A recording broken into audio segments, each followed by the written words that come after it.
Archaeomaterials, at its fundamental essence, is the study of human engagement with the material world, how people relate to materials, how people transform them, studied through the lens of analytical science. So trying to understand how materials are made, how materials are moved around, so studying ancient trade networks, understanding ancient innovations and how they spread, how people modified materials from as far back as the kind of earliest stone tools nearly 2 million years ago.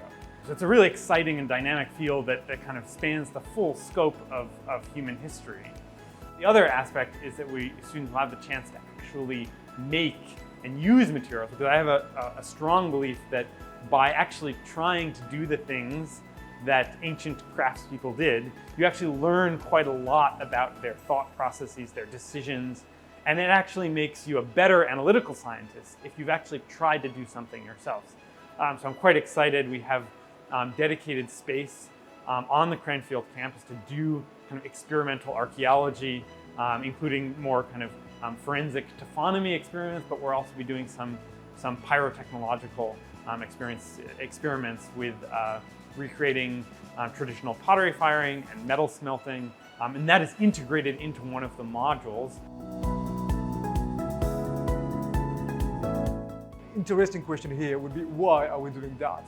Well, we're doing that, of course, firstly to improve our understanding of past societies, because we're a human being. What we really love is solving mystery. We are triggered by that. We are triggered by the curiosity of understanding what happened before us.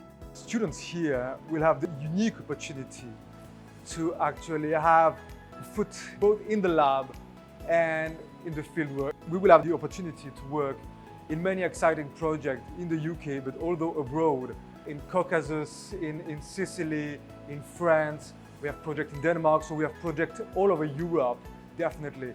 And so we have this opportunity that we can bring to the students, that they can not only work on fascinating artifacts with fascinating questions from very different periods, but we are also bringing our network of researchers, of institutions from all over Europe.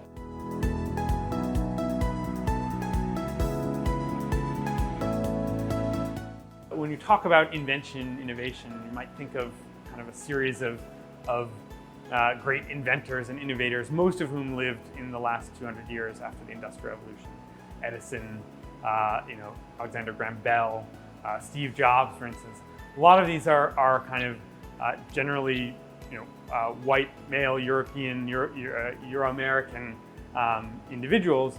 But I think archaeomaterials, because it provides a window into the transformation and modification and inventive behavior with materials in societies that either predate the written word or by people whose creativity and inventiveness were not deemed worthy of recording in their time.